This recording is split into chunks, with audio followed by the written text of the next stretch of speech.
Olá, seja bem-vindo ao nosso canal Gladiador Jurídico. Se você não é inscrito no nosso canal, se inscreva, ative o sininho para que assim você possa receber as notificações dos nossos próximos vídeos. Se você gosta do nosso conteúdo, compartilhe para que mais pessoas possam ter acesso a essas informações. Se tiver qualquer dúvida, sugestões de tema, deixe aí nos comentários. Se gosta dos nossos vídeos, deixe um like, que isso ajuda para que nós possamos continuar produzindo vídeos, conteúdos dessa natureza. Hoje vamos trazer para você a diferença entre o auxílio-doença previdenciário e o auxílio-doença acidentário. Conhecê-los é muito importante, porque os seus diferentes tipos garantem direitos distintos aos seus segurados. Quer saber mais, quer conhecer melhor sobre o assunto? Então confira esse conteúdo até o final desse vídeo para que você possa conhecer os códigos diferentes de cada benefício, bem como suas principais diferenças no que tange aos direitos.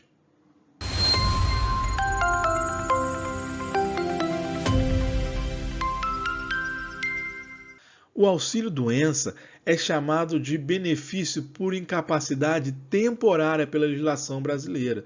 E os primeiros 15 dias são pagos pela empresa quando se trata de segurado e empregado. Quando se tratar de segurado autônomo ou facultativo, o INSS ele paga desde o primeiro dia, mas para isso é necessário comprovar que há necessidade de ficar afastado devido a uma doença ou um acidente mais de 15 dias. Ele é o tipo mais comum do auxílio-doença e garante apenas o pagamento do benefício durante o tempo necessário. Para obter esse tipo de benefício, o segurado ele precisa ter uma carência de 12 meses. Isso significa o quê? Ele precisa ter contribuído no mínimo 12 meses para o INSS. E esse tipo de requisito, essa carência, ela é para qualquer tipo de segurado, seja ele segurado empregado de carteira assinada, seja ele segurado autônomo ou facultativo. Contudo, para o autônomo e facultativo, a carência só começa a contar a partir do primeiro pagamento em dia. E aí, preenchido esses requisitos, seja qualquer tipo de segurado que for, você precisa comprovar através de atestado médico a sua incapacidade. Comprovando a sua incapacidade, é necessário constar também o tempo necessário dessa incapacidade temporária.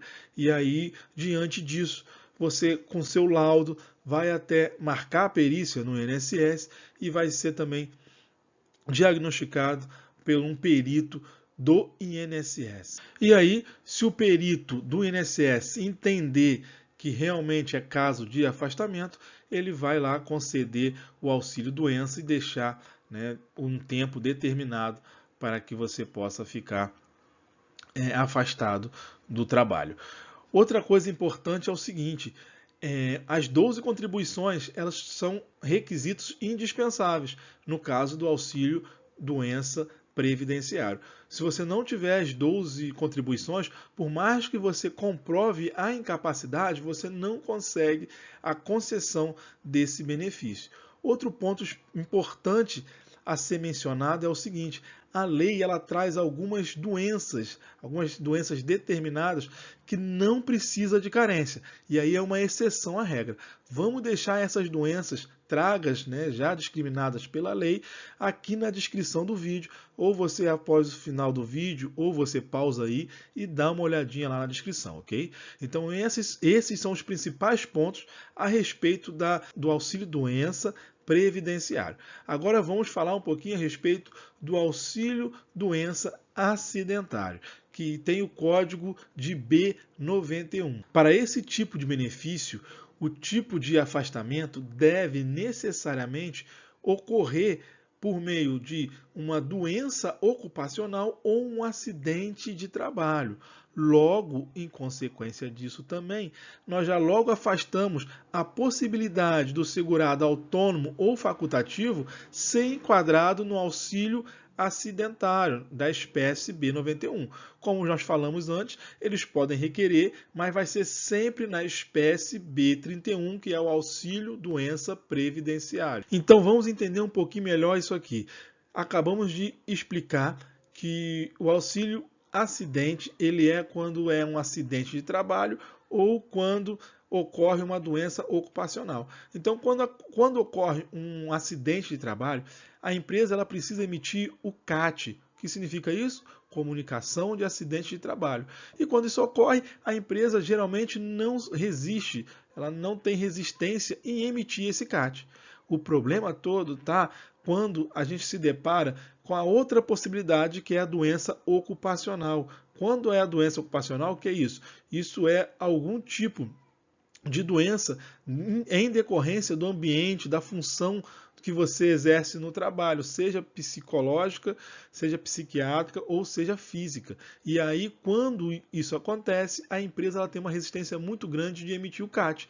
E aí que entra todo o transtornos e percalço enfrentado pelo trabalhador, que ele precisa ajuizar uma ação, buscar o judiciário para ter reconhecido o seu direito no auxílio doença acidentário, né, na espécie B91, caracterizado como doença ocupacional. E por que isso acontece? Então, isso acontece por quê? Porque na espécie B91, no auxílio doença acidentário, falando especificamente da doença ocupacional, se a empresa ela emitir o CAT, ela está confessando que aquela doença adquirida pelo empregado realmente tem causa e efeito, ou seja, está diretamente relacionado às tarefas realizadas, ao ambiente de trabalho que era submetido o empregado. E isso gera eventuais direitos de indenização, de um acréscimo de 50% do salário do empregado até a aposentadoria, se ficar comprovado sequelas, ficar comprovado a redução da capacidade daquele empregado